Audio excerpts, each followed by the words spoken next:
이게 회암사께 아닌 거는 거의 제가 보기엔 분명합니다. 어디 건지 네가 아냐? 모릅니다. 하지만 회암사고가 아닐 수밖에 없는 이유를 알고 있죠.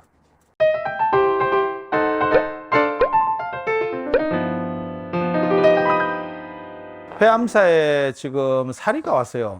양주 회암사, 고려말 조선초를 대표하는 최고의 사찰입니다. 양주 회암사.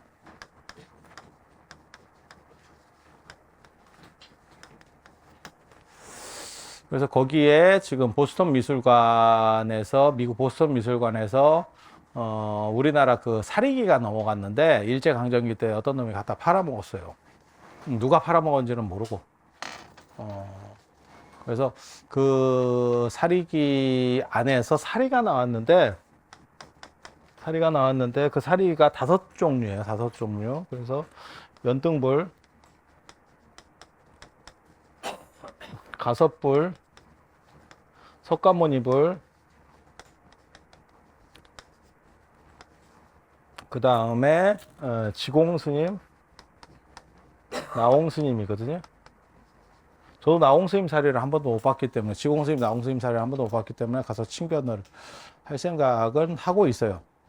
근데 뭐 아주 급한 건 아니니까 사람 좀 빠지면 가보려고. 제가 요 전문가잖아요. 왜 회암사 사리라고 하는지는 정확하게 잘 모르겠습니다. 제가 보기에는 회암사 사리는 아닐 것 같습니다.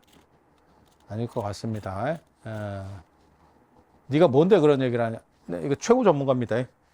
아시는지 모르겠는데 최고 전문가입니다. 그래서 요게 보스턴 미술관으로 넘어가서 그게 이제 살이 기는 유물이지만 쉽게 말해서 문화재지만 뼈는 문화재가 아닙니다.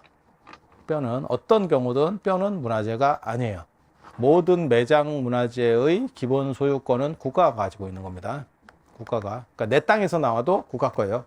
하지만 그 시신과 관련된 거는 국가 소유가 될 수가 없습니다. 왜냐하면 그건 문화재가 아니고, 야, 내가 경주김씨야. 예를 들어서. 근데 우리 조상 무덤이 그렇게 해서 발견됐대.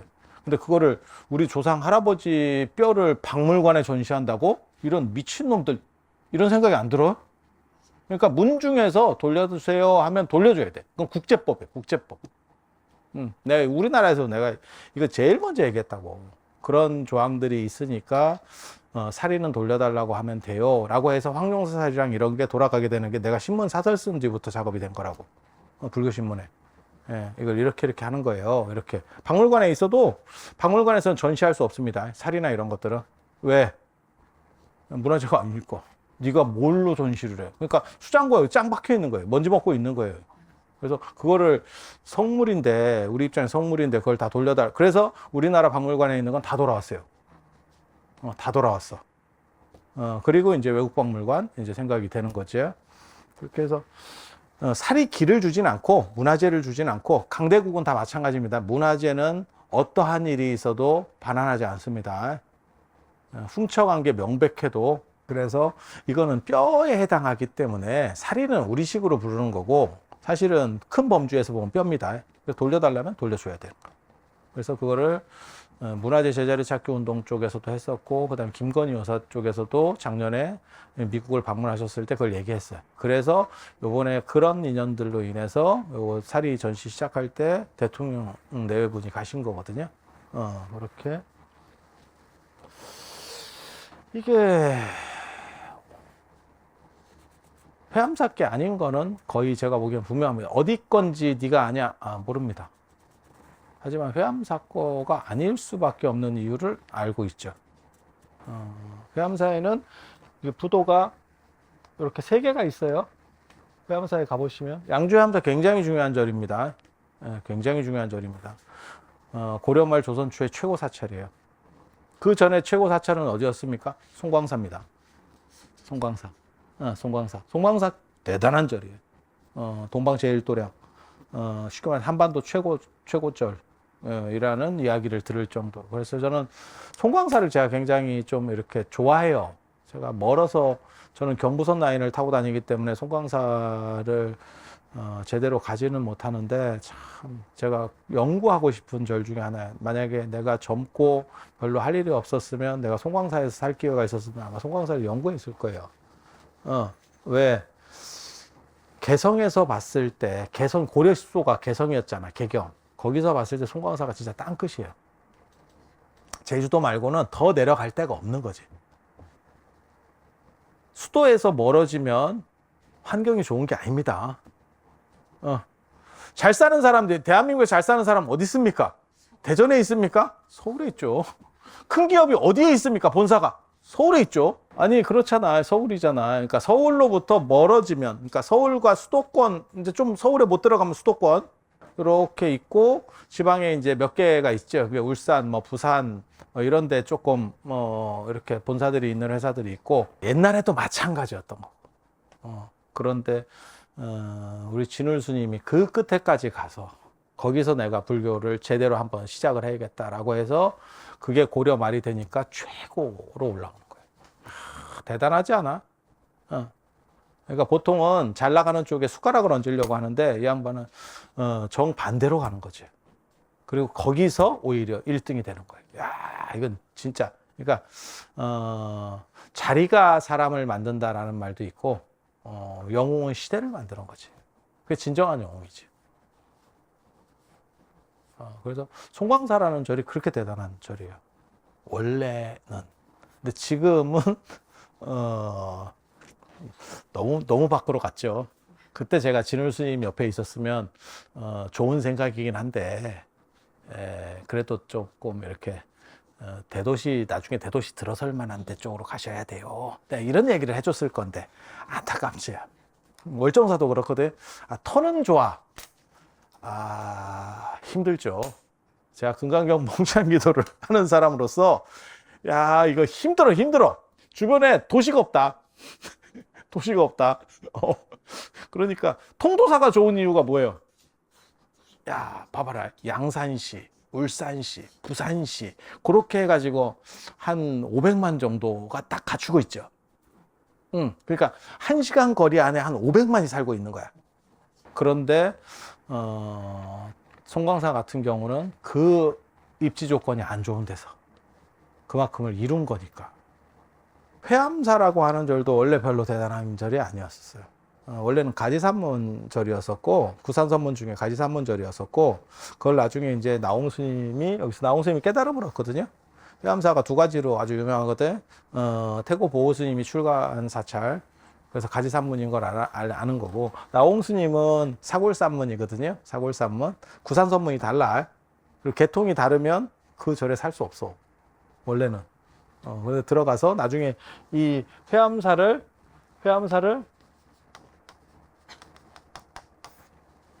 사골산문으로 바꿔버립니다. 나홍스님이 진짜 세. 진짜 세. 싹 바꿔버리거든.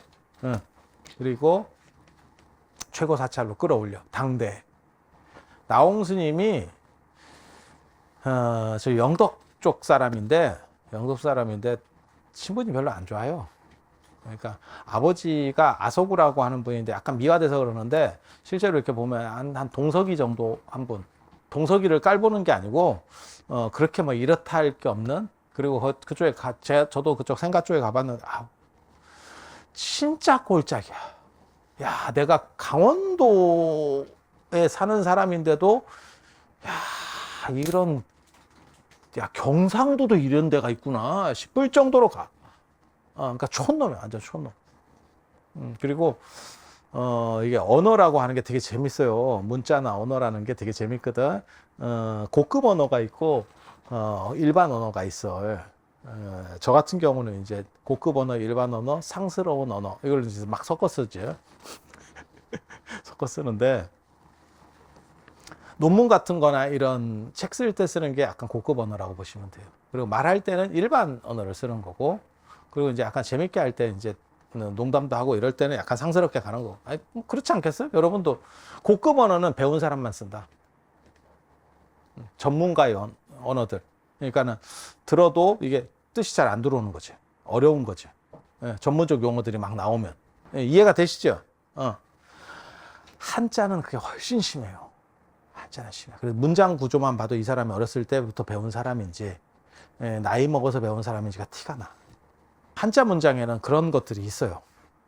근데 나홍 스님은 이제 좀 쩌리 출신이니까, 그러니까 제대로 이런 교육들을 못 받았고, 나중에 한자를 배우긴 배워. 그 머리가 좋으니까. 그리고 중국 유학도 한 10년 동안 갔다 오고, 이러니까 한자 잘했겠지. 하지만 결국 그 고급 언어는 안 돼. 안 돼. 그건 어렸을 때 학습이 돼야 되는 거거든. 그러니까 안 돼. 그러니까 무슨 일이 벌어지냐면, 근데 이 양반이 진짜 대단하거든. 머리 쓰는 거 보면 진짜 대단해. 그게 굉장히 취약점이거든. 그러니까 귀족들이 볼 때는 좀 무식한 사람 같이 보이는 거지. 말하는 거나 글 쓰는 게 좀 짧아. 가방끝 짧은 게 보이는 거야. 그런데 이 양반은, 이 나홍 스님은 그거를 장점으로 만들어요. 그래서 거기서 노래 같은 걸 짓고 하면서 민중불교로 나갑니다. 이게.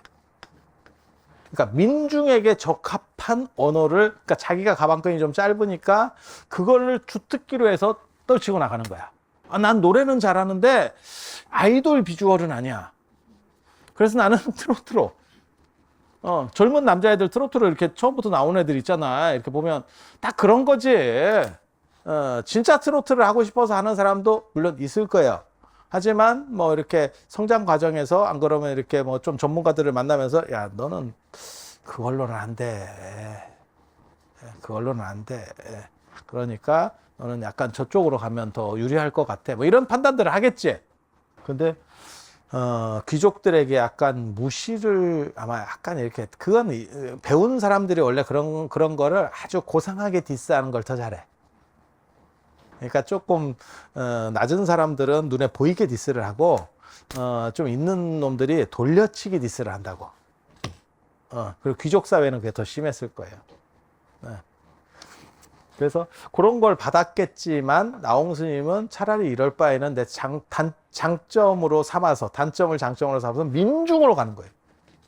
그래서 나중에 회암사가 완전 리모델링을 하는데, 그걸 수조라고 하는데, 그 리모델링 하고 난 뒤에 나홍 스님이 무진장한 탄핵을 받기 시작하거든요.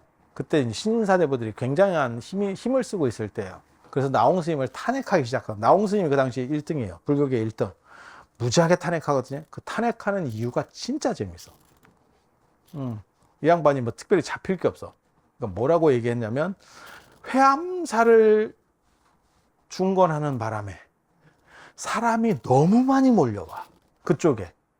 그래서 이게 혼란의 소지가 있어. 되게 재밌어. 이게 탄핵 이유인가? 그러니까 뭐 모반을 하려고 해. 뭘 어떻게 하려고 해. 이게 아니야. 그게 아니고 너무 인기가 있어서 행정이 마비될 것 같아요. 그게 탄핵 이유야. 근데 그렇게 되는 이유가 뭐냐면, 귀족들만 지지를 받았으면 절대 그런 게 안 되는데, 이 양반이 가사 같은 걸 잘 줘. 노래를 잘 줘. 불교적으로. 그러니까는 사람들에게 민중적으로 쉬운, 어떻게 보면 큰 스님인 동시에 랩 가수지. 뭔지 알아요? 노래방에 가면 나홍 스님 저작권료가 계속 올라가는 그런 상황이 된 거야. 그래서 그렇게 되는 거고, 이 나홍 스님, 지공 스님은 진짜 대단해.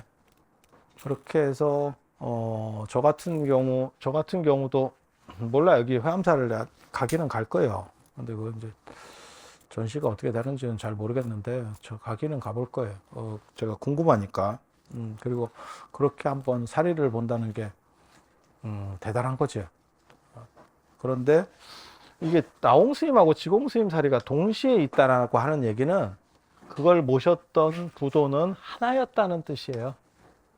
회암사에 가면 그 북봉 쪽에 나홍 스님 위에서부터 나홍 스님 부도가 있고, 지공 스님 부도가 있고, 무학대사 부도가 있어요. 이렇게. 되게 재밌지. 이게 선산이면 선생님께 맨 위에 있고, 지공, 나홍, 무학이어야 될 것 같은데, 그거는 쓰는 이유 때문에 그래요. 이게 제일 좋은 자리고, 지공 스님 자리가 제일 좋은 자리고, 그 다음에 이쪽 터가 좀 좁아. 그래서 아마 이쪽으로 안 올리고 문도들이 위로 올린 것 같아. 이게 메인 자리야, 메인 자리. 이거 나온 선생님이 썼거든. 1370년에. 71년에 부도 쓰거든. 이렇게 별건으로 되어 있는 경우에는 같은 사리가 한 사리기 안에 들어갈 수 없습니다. 합장됐다는 건 뭐냐면 이분 사리탑이라는 뜻이에요. 이 어른한테 이렇게는 합산을 시킬 수 있어도 이 양반 사리에 이렇게는 안 됩니다. 이거는 그렇게는 안 돼요. 그래서 이거는 어디서 나왔는지는 모르겠지만 하나의 사리탑만 있는 곳에서 출토된 거예요. 어디냐? 몰라. 몰라. 내가 알아? 몰라. 그리고 이게 1순위로 사람들이 뭐라고 얘기하냐면 회암사를 얘기하고 2순위로 개성의 화장사를 얘기해요. 화장사도 아닙니다. 화장사는 화장스님, 화장사에는 지공스님 부도예요. 그래서 이건 지공스님 부도에 선생님 부도에 제자가 들어갈 수는 없어. 다 룰이 있는 건데. 그리고 이 회암사에는 기가 막힌 이야기가 있어. 회암사에는 나중에 조선 후기에 1700년대 이응준이라는 놈이 있어요. 유생인데 직관 말을 듣고 몇 자리 좀 좋은 데 없어요? 이렇게 해가지고 자기 아버지 몇 자리를 쓰는데 누구 자리에 썼는 줄 알아? 여기다 썼다라고 나오는데 정확하게 누구라고는 안 나와. 이 자리일 거라고 저는 추정을 합니다. 이거 아마 발굴해 보면 팠던 흔적이 나올 거예요. 지공스님 자리가 메인 자리니까 직관이 제정신이면 여기 쓰라. 그래서 저걸 밀어버리고, 그리고 이 사람이 얼마나 골수유생이냐면 비석을 가루를 내버려요. 다 빻아가지고 뭐 사람 시켜서 했겠지. 다 파괴를 해. 다 파괴를 하고 자기 아버지 무덤을 썼어. 아버지 무덤을 썼어. 파묘지, 파묘. 근세판 파묘. 근데 그게 그 당시에도 너무 미친 짓이라고 생각을 했던 거야, 사람들이. 그래서 그게 왕실까지 올라가. 대전 회의 안건까지 올라가. 그래서 실록에 이 얘기가 나와요. 그 무덤을 뒤비쁘고 다시 갖다 놓고 비석을 새로 만들어라.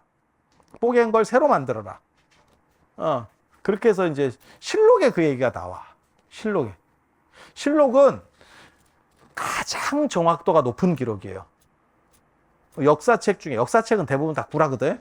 그랬다 카드라를 가지고 하는 거기 때문에 그 옆에서 바로 듣는 것도 아니고, 그리고 또 강자들이 이렇게 휘거든. 근데 실록은 어떻게 하는 거냐면, 임금이 얘기하면 그 자리에서 이렇게 속기사가 쓴다고, 우리 사관 이렇게 보잖아. 이렇게 옆에서 그냥 왕이 얘기하면 막 쓰고.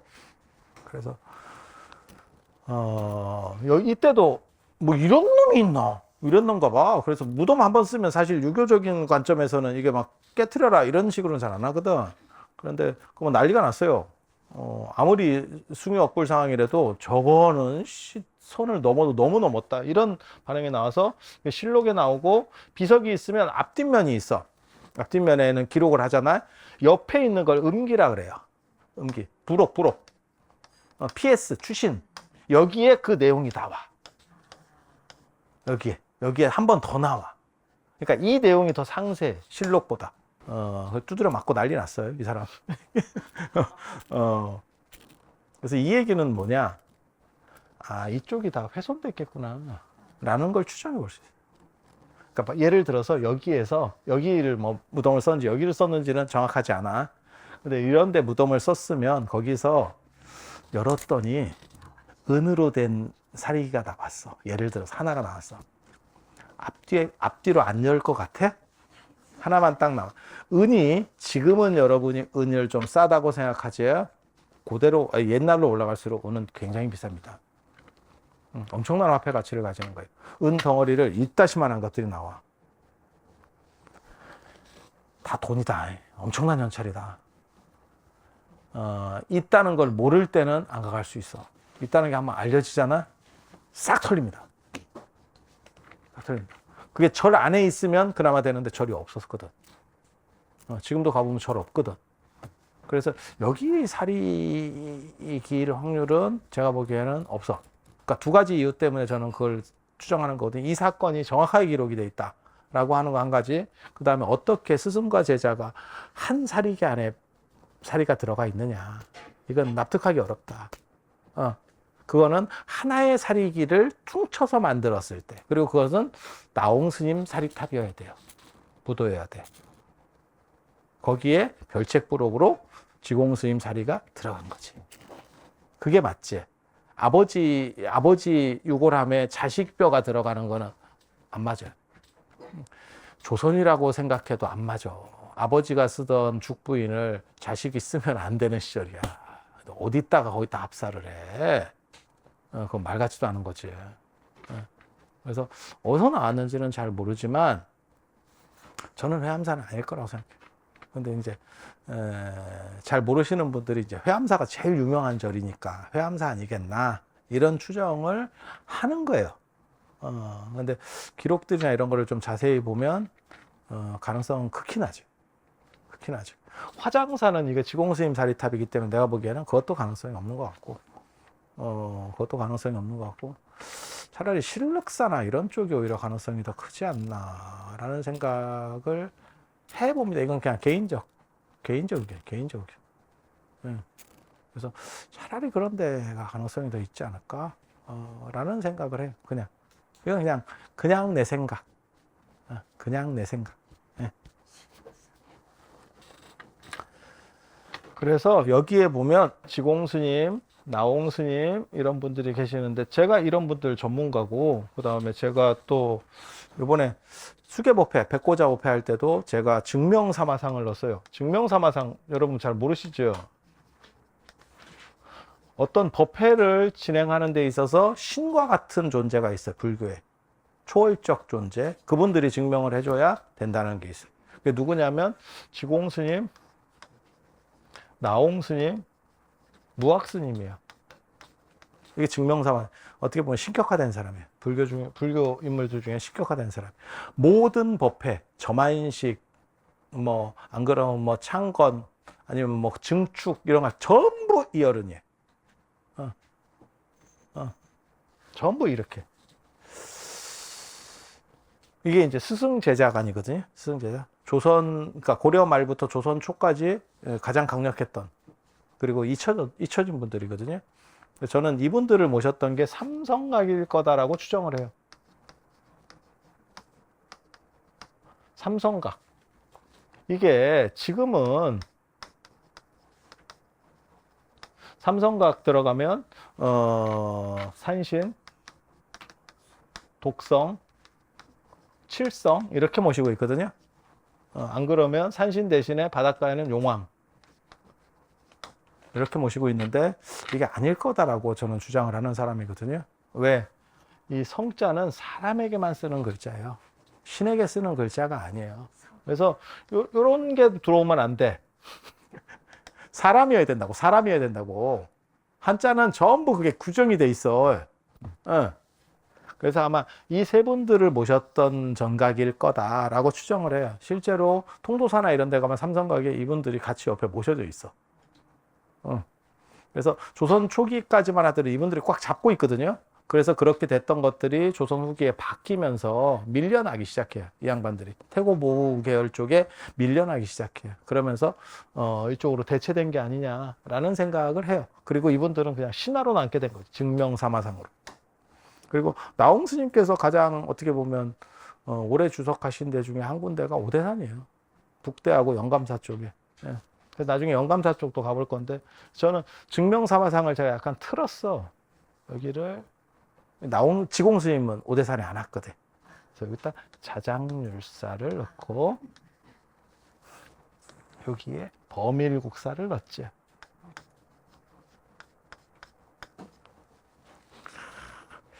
이렇게 세트로 딱 제가 또 요 세 분을 증명으로 해서 오대산에 주석하셨던 제일 큰 스님들이에요. 그리고 이분들은 다 엄청난 분들이에요. 지금 우리나라의 사리신앙, 계율 이런 건 전부 자장률사고, 죽어서 신이 된 분 범일국사. 죽어서 신이 된, 지금도 신이죠. 국사인 동시에 대관령 국사 성황신, 강릉 단오제 주신입니다. 국사 겸 신이 두 가지를 겸직하고 있어요, 이 양반이. 그리고 나홍 스님은 생불로, 살았을 때 생불로 불렸던 사람. 오대산에 그러고 보면 생불로 불렸던 분이 두 분이 있어. 또 한 분이 하남 스님이에요. 하남 스님이 봉은사 조실로 계시다가 을충년 대홍수 때 사람들이 막하니 떠내려가는 그때 태풍이 연속 싸대기를 맞아가지고 그쪽이 전부 침수돼서 사람들이 다 떠내려갈 때 한 사람을 구하면 10원씩 주겠다라고 얘기를 해가지고 그 사람들을 구해요. 100몇 명을 구합니다. 그래서 그때 생불 소리를 들어. 그러니까 요즘으로 말하면 먹고 살기 힘들고 막 이럴 때 사람들이 막 떠내려가고 다 죽게 생겼어. 근데 자기가 위험하니까 안 나가잖아. 그러니까 어떻게 하냐면 한 사람 구하면 1,000만 원씩 줄게요. 이거를 베팅을 한 거야. 두 가지를 알 수 있죠. 야 대단하다. 또 한 가지는 뭐냐면 저래 돈이 됐다 많구나. 저래 돈 엄청 많았구나를 알 수 있죠. 돈이 많아도 쉬운 게 아니에요. 그래, 그때 주지가 나청호 스님이거든. 나청호 스님. 그래서 생불로. 야, 저렇게 하기는 어려운 거다. 그래서 민간이 구제한 사업 중에는 최근 한 100년 사이에 나오는 것 중에는 최고 구제 사업이에요. 민간이 저렇게 하기가 어렵거든. 아마 옛날 따지면, 조선시대로 따지면, 김만덕이, 제주도에서 김만덕이 그런 역할을 했었던 분이고. 그래서 김만덕이, 지금도 우리 같은 사람도 김만덕 얘기를 하고 있잖아. 그 참 돈 잘 쓴 거예요. 그 사제를 털어서 좋은 일을 하니까 우리 같은 사람도 김만덕 얘기를 딱 하잖아. 여러분도 들어봤잖아.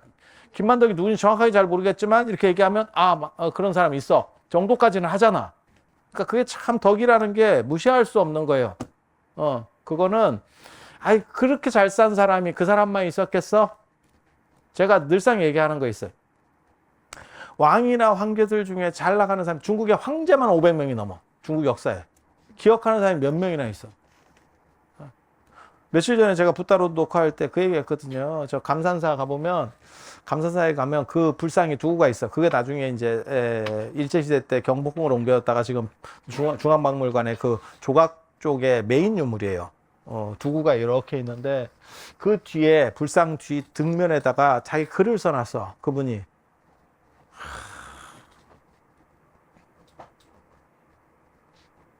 절절해. 대단한 내용이 있느냐? 그게 아니야. 내가 우리 어머니를 위해서 미륵불을 모시고 그 김지성이라는 분이 굉장히 괜찮았던 분이에요. 67세에 은퇴를, 오래 살기도 되게 오래 살아. 은퇴를 67세에 했으니까. 그리고 아버지를 위해서 아미타 부처님을 모시고 이제 발언을 하는 거야. 우리 부모님 좀 극락원생했으면 좋겠습니다. 이런 발언하는데 그 밑에 나는 너무너무 대단하다는 생각을 했다니까, 그 사람이.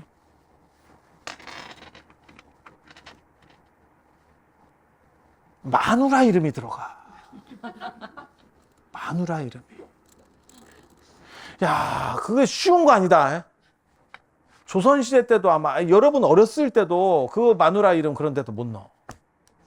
참 화목했는갑다. 내가 이런 생각을 하거든. 마누라도 또 둘이에요. 정직해요. 그래서 전부인, 후부인.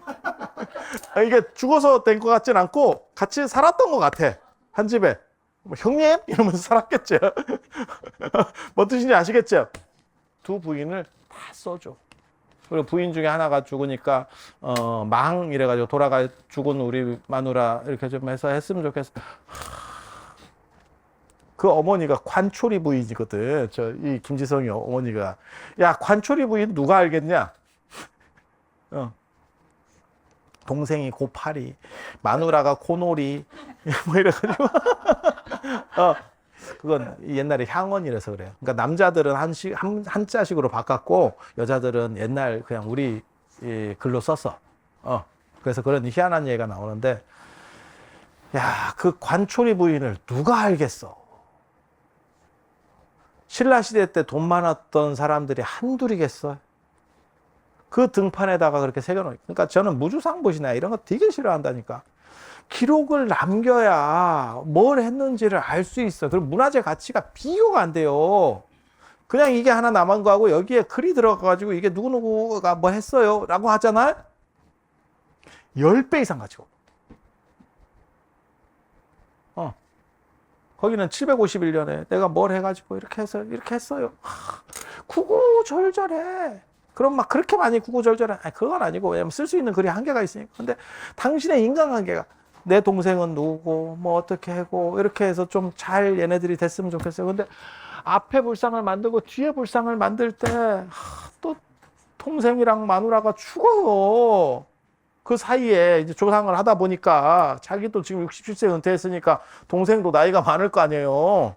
그것도 죽고 이러니까 거기에 이렇게 다 이게 추가가 변형되는 거야. 말이 이쪽하고 이쪽하고 말이 바뀌는.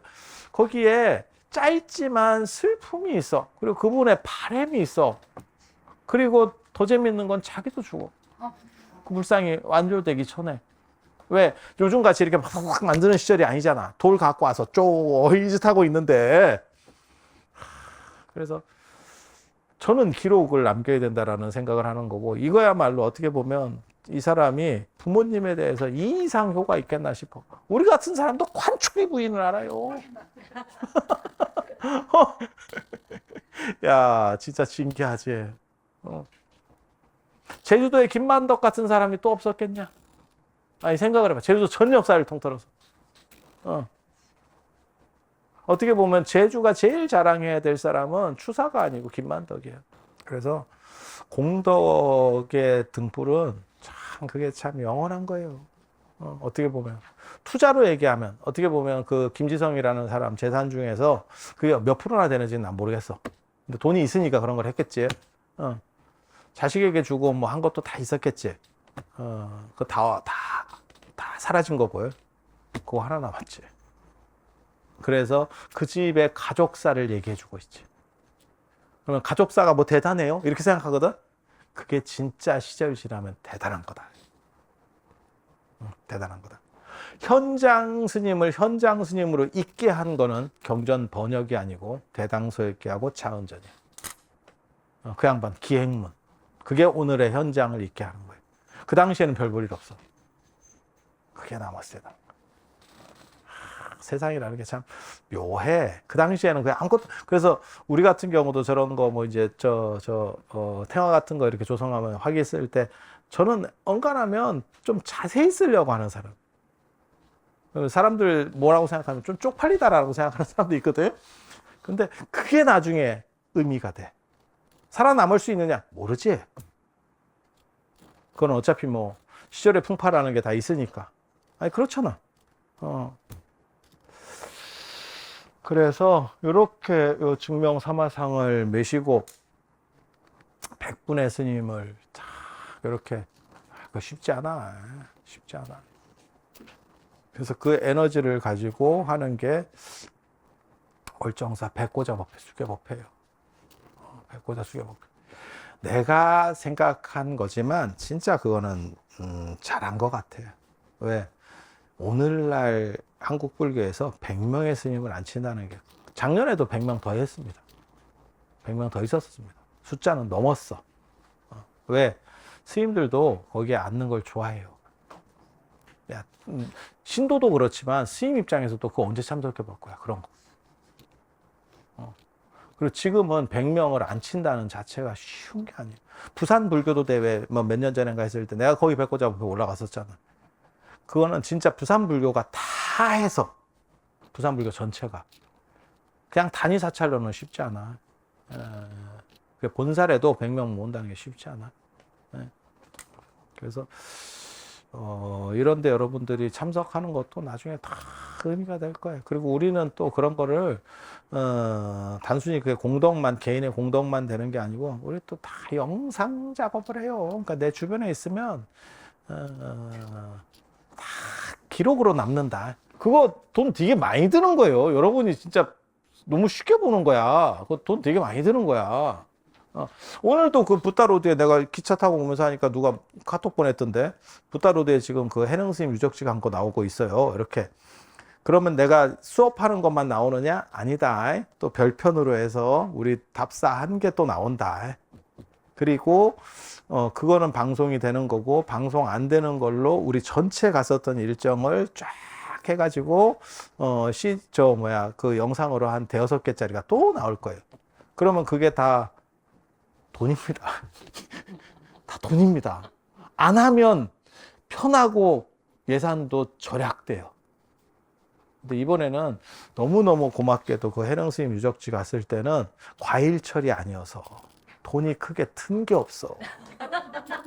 과일이 여러분들 진짜 무지하게 먹거든. 와, 나 그래 전에 어디야 인도네시아 가갖고 250만 원 두드려 맞았잖아. 과일값 청구서가 250. 야, 스님이 그냥 다 사라 그랬잖아요. 내가 그렇게 했지. 그래도 네가 한두 번은 끊어줬어야지. 스님이 이게 지금 심각합니다. 이걸 얘기를 해줬어야지. 250만 원 마지막 출국 공항에서 그걸 딱 에라이 씨. 진짜 씨. 이번에 해령 스님 유적지는 너무너무 좋았어. 과일이 없어. 나 사주고 싶었어. 내가 절약한 게 아니야. 사주고 싶었어. 그랬는데 과일이 없어. 그래서 절약이 엄청나게 세이브가 된 거예요. 사람은 많이 갔지. 아니 불과 몇만 원 안 걷었어. 한 사람도 한 3만 원인가 얼마 그 공동구매 그렇게 받는데 지급하고도 뭐 팁 좀 주고 뭐 이렇게 다 지급하고도 생각보다 많이 남았어. 그래서 이거를 내가 뭐라고 했냐면 이거는 공공거니까 어디로 쓸 수가 없는 거고 이거는 뺄 수 있는 돈이 아니다. 그러니까 불전함으로 나오는 거는 불교 발전 기금으로 쓴다 아니면 뭐 장학금으로 쓴다 이렇게 해서 해요. 그러니까 목적을 분명하게 전해주는 거. 그리고 그 용도로 썼어. 지급된 것도 제가 다 결과 보고를 했고 보신 분도 있고 안 보신 분도 있고 승가대에서 다 사진도 찍고 뭐 하고 다 했어. 여러 번 했어. 그래서 그렇게 해서 처리가 됐고 이 돈은 남았는데 이게 그쪽으로 넣을 수 있는 돈이 아니에요. 이거는 여러분 단체랑 관련된 돈이에요. 그렇다고 그거를 15,000원씩 돌려드릴게요. 하기도 그렇잖아. 그래서 이거를 영상을 만들어 줘야겠다 라고 생각을 해서 그 영상 제작을 의뢰를 한 거죠. 그러니까 잘 모르는 사람들은 자꾸 그런 거 해주면 그냥 찍어서 편집하면 되는 거 아니에요? 야, 다 돈이다. 세상 다 돈이다. 공짜는 없다. 단지 안면이 있으면 조금 싸게 해줄 수는 있어. 하지만 어느 정도 이상 싸게 해주면 다음에 부탁을 못 한다. 한 번은 해준다. 다 어느 정도는 맞춰주고 거기서 약간 이렇게 좀 잘해주세요. 뭐 이런 얘기가 갈 수 있는, 다 맞잖아. 인간관계가 다 맞잖아. 여러분들 자녀분들이 왜 여러분들에게 불투명하게 하냐면 그걸 의외로 가까운 사람들한테는 잘 안 해줘요. 지급을 안 해줘. 그러니까 애들은 계속 바빠. 엄마 일은 다 바빠. 그거 남한테 주는 만큼 주잖아. 걔도 똑같이 더 잘해요. 인생이 다 어떻게 그 돈 갖고 부모 자식 간에 합니까? 그렇게 하는 건 아닌데 약간 서운해. 그리고 그게 누적되면 그 사람 일은 해주기가 싫어. 이해가 됩니까? 그거 아마 여러분도 비슷할걸? 그리고 또 엄마 입장에서는 애가 열심히 그래도 한다고 했는데 나중에 이건 왜 안 된다냐? 이러면서 또 그러면 무슨 생각이 드냐면 갑자기 내가 일하고 욕을 먹어야 되나? 이 생각이 딱 들면 그다음부터 안 해. 진짜야. 진짜야. 그래서 이런 걸 보고 다 상도덕이라고 하는 거예요. 상도덕. 그래서 백호자 수계법회 거기에 이런 이거 지금 현재 불교에서 제일 큰 모임이에요. 어떻게 보면 거기에 참석하는 것만 갖고도 내가 보기에는 역사의 한 자리에 있는 거죠. 오늘 이상 하고 들어서 감사합니다.